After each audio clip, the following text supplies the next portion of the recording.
primeiro, bos días, grazas por estar aquí para falar sobre o despoboamento rural. O primeiro, vostede naceu no concello lucense da Pobra do Brullón. Como se notan os efectos do despoboamento desde os tempos en que vostede era pequena? Bueno, antes de nada, gracias por convidarme a vir aquí a ter este encontro con vós. Bueno, os efectos do despoboamento, si, notase moitísimo, hai moitas aldeas baleiras, cada vez hai menos xente e, sobre todo, cada vez hai menos actividade agraria, hai menos persoas que se dedican a traballar na agricultura e eu creo que esa é unha das causas fundamentales de que o medio rural se despove. Como era a vida diaria ali comparada cos tempos actuais? En que ámbito se sente máis a perda da poboación? Como era a vida diaria? Bueno, era, non sei, eu recordo cando era pequena, pois iba á escola, logo máis tarde ao instituto, e ao mesmo tempo pois vivía nunha casa na aldea, tamén sigo vivindo agora nunha casa labrega, pero vivía con meu pai, con miña nai, con meu irmão, con miña avoa, con meu avó, con un tío, e, bueno, un pouco, pois, colaborábamos nas actividades da agricultura e da gandeiría, axudando, cando non había escola, cando non había que estudar, cando non había deberes, sobre todo, pois, esos fines de semana e as vacacións. Xa naquel momento non éramos xa moitos rapaces e rapazas, pero, bueno, éramos moitos máis dos que quedan agora ali na aldea. Se se mira a pirámide de poboación da Pobra, esta sufre unha caída de máis de 8.000 habitantes nos anos 50, a menos de 6.000 nos 60 e chega no 2019 a 1.648. Ademais, só un 5% ten menos de 16 anos e o 45% supera os 65. Por que ten pasado isto e até onde vai chegar esta tendencia? Ten moito que ver co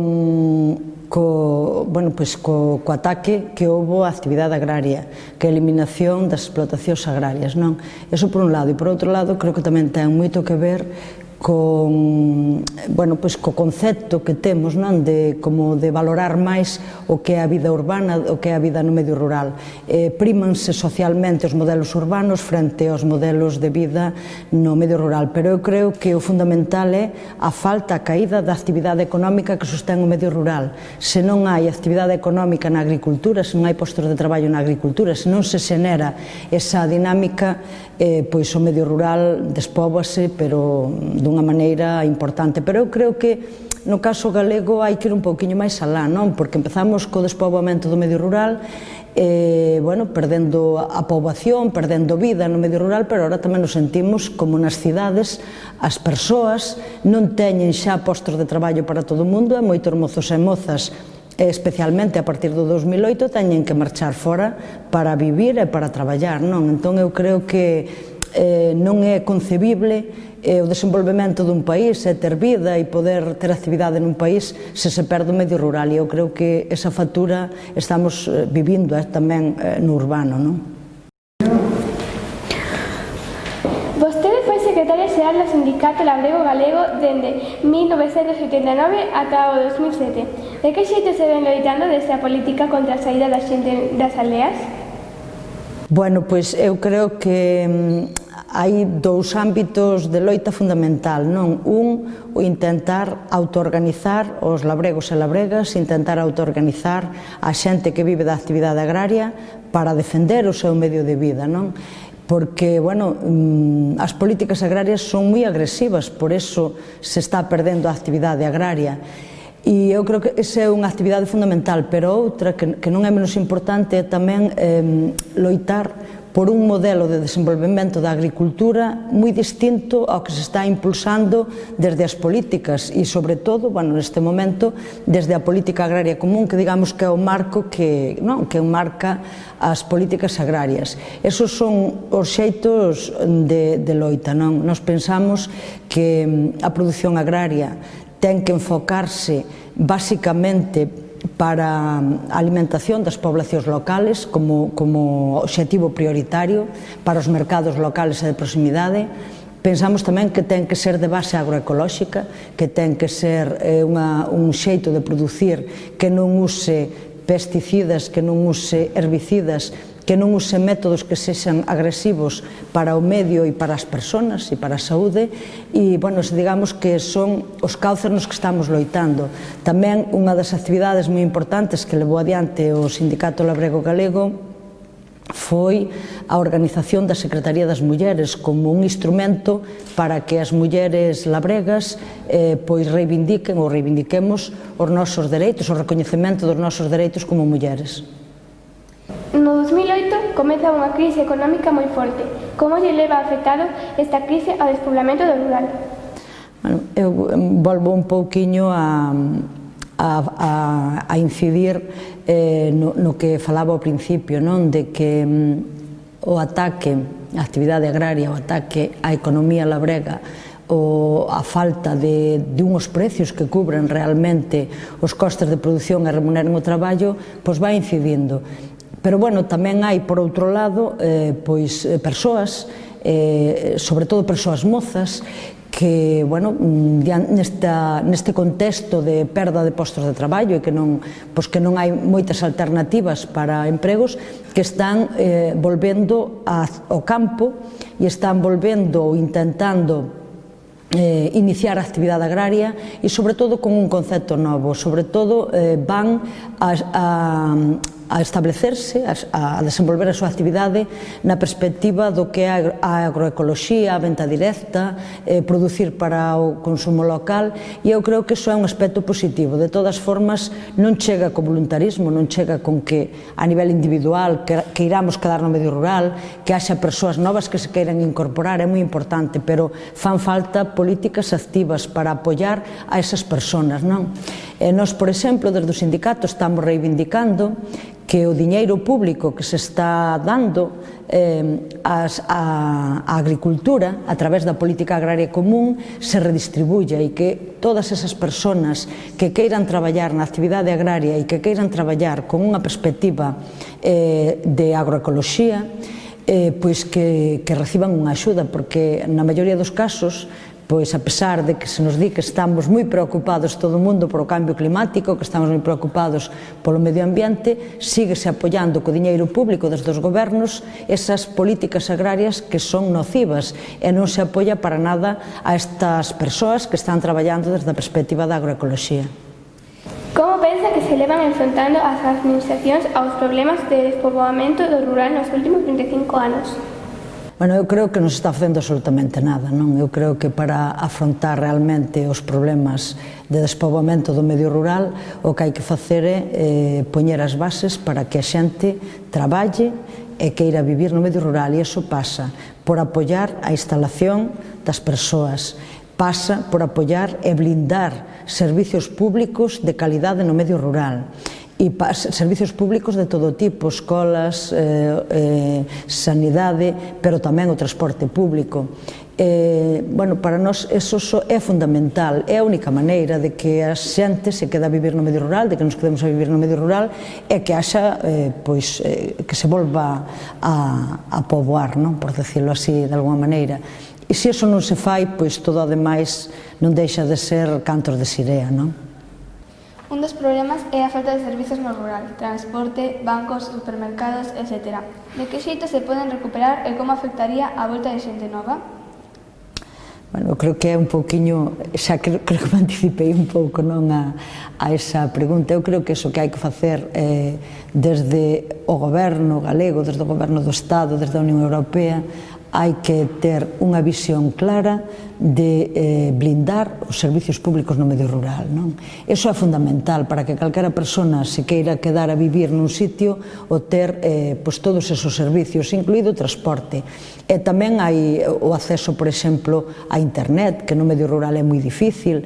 Moitas veces os nenos e nenas que viven no medio rural, para ter que entregar un traballo, mellor un traballo, para mandar un traballo ao instituto, ao profe, ou, bueno, dunha asignatura, pois ao mellor eu conozo casos de ter que traelos a Santiago e ir a unha cafetería porque internet no medio rural vai moi mal e hai moitas veces que é imposible, non? Entonces, claro, con esas condicións, pois é moi difícil, non? Entón, ten que haber unha aposta e ten que haber unha aposta de diñeiro público e é fundamental para toda a sociedade manter o medio rural vivo. O tema do rural despoboado está últimamente moito nos medios de comunicación. Vostede foi europarlamentaria por a Alternativa Galega de Esquerdas de 2014 a 2019. Que diferencias hai entre o despoboamento en Galicia e noutros países de Europa? Bueno, eu non conozo absolutamente todos os lugares de Europa, non, pero eu creo que o despoboamento do medio rural vívese en xeral, a perda da agricultura de labregos e labregas é unha cousa que está afectando en todo o rural en Europa, porque estamos frente a dous modelos diferentes de agricultura.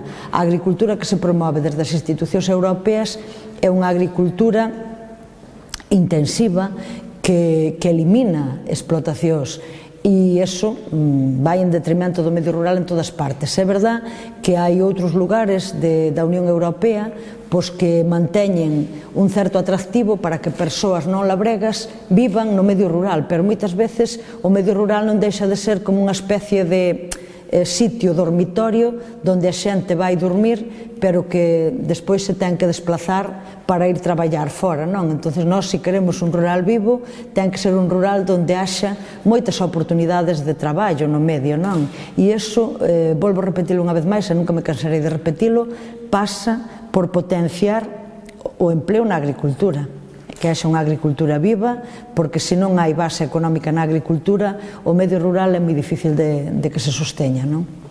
E ademais medioambientalmente tamén é moi difícil, porque é moi difícil entender desde unha perspectiva medioambiental como nos instalamos no rural para vir traballar á cidade ou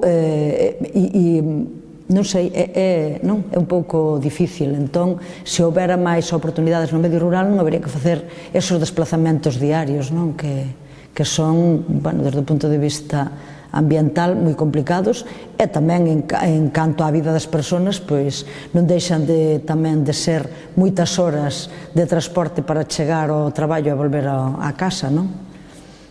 Vostede vive no rural, en Vedra, e adicouse tamén á produción de hortalizas e produtos ecolóxicos. Como foi esa experiencia e como se podería aplicar a concellos de máis lonxe das cidades como a Pobra do Brollón? Bueno, eu sigo vivindo en Vedra, sigo me dedicando á actividade agraria, estou retomando a miña responsabilidade no Parlamento Europeo, acabou en xullo do ano pasado, e desde ese momento pois estou retomando outra vez a miña finca. Estou facendo venta directa, estamos traballando nun proxecto aquí en Santiago de Compostela que se chama Non é o mesmo, que é unha asociación onde nos xuntamos produtores e produtoras en ecolóxico, tendas que venden produtos ecolóxicos e restaurantes que tamén están interesados pola produción ecolóxica. Entón, pois vendemos nesas tendas e neses restaurantes e estamos intentando impulsar este proxecto que se chama Non é o mesmo, precisamente un pouco para intentar chamar a atención de que non é o mesmo producir e comprar e comer produtos locales, que iso influye positivamente no medio ambiente, influye positivamente na economía. E con respecto a como se podería aplicar na Pobra do Brollón, eu creo que se teria que aplicar en todo o país, na Pobra do Brollón ou en calquera outro sitio. Nós creemos que a agricultura teria que ser toda de base agroecolóxica, é a única sostible, é a única posible capaz de frenar ou de contribuir a frenar o cambio climático, e a nós parécenos que ten que haber unha transición, que ten que haber políticas de transición cara a unha agricultura totalmente de base agroecolóxica, e que teria que ser en todas partes, porque tampouco é moi normal que convivan dúas agriculturas, unha sabemos que contamina, sabemos que deixa residuos que acaban afectando á saúde, e outra que non contamina. Pois o normal sería concebir unha agricultura en función das necesidades e do beneficio do conxunto da sociedade, non? Entón, que todos os alimentos que se poñen á venta foran de produción ecolóxica, eso sería o normal, e é posible facelo. Só falta que os gobernos queiran destinar o diñeiro que destinan a outra agricultura, destinalo a isto, para facer esa transición e que todo o mundo este no mesmo carro. Tamén hemos visto outras iniciativas para o desenvolvemento do rural, como o turismo ou o traballo a través de internet. De que xeito é posible leválas a cabo e con que obstáculos se van a topar? Bueno, eu creo que o primeiro obstáculo co que nos podemos atopar é as dificultades, non? Que como chega a internet ao medio rural, non? Logo, pois as oportunidades de emprego. E eu creo que son basicamente os dous eixos fundamentales, pero eu insisto, todo eso poden ser complementos. Se non hai actividade na agricultura, eso é o que pode fixar población e é o que pode soster moitos postos de traballo no medio rural. Se esa actividade non se potencia, o outro todo, pois, bueno, está moi ben como propaganda, pero a efectos reales ten moi pouquiña aplicación, non? Se estivese na súa man, cales cree que son as solucións para evitar que a xente siga saindo das súas aldeas para atraer máis xente nova ás zonas rurais? Bueno, eu creo que a primeira medida que habería que facer sería protexer a terra, vale? Pois estamos nun momento onde a terra agraria está sendo pois moi atacada con proxectos de megaminería, como por exemplo a de Touro, con proxectos de poñer vertedoiros no medio rural, con proxectos de forestación, de terras agrarias. Entón, eu creo que unha das primeiras medidas é protexer a terra agraria. Outra medida importante é apoiar a instalación da xente na actividade agraria, e iso é posible. Potenciar o comercio local é fundamental, e eu creo que son claves. E logo os servicios públicos que falábamos antes. Se non hai unhos bons servicios públicos, tamén é difícil que a xente se quede no medio rural. E xa para rematar, como pensa que será o futuro do rural galego? Volverá a xente a vivir nel? Bueno, se se cumplen estas condicións de unha verdadeira aposta e facilitar todo o que estivemos falando ao largo da entrevista, sí que vai volver vivir xente no medio rural. Senón, eu creo que non vai vivir no medio rural, e nas cidades pois tamén cada vez menos, porque o que comentábamos antes, hai que marchar, buscar traballo fora. Se non hai base, non hai vida. Moitas grazas por estar aquí connosco e por compartir toda esta información sobre o rural. Moitas grazas.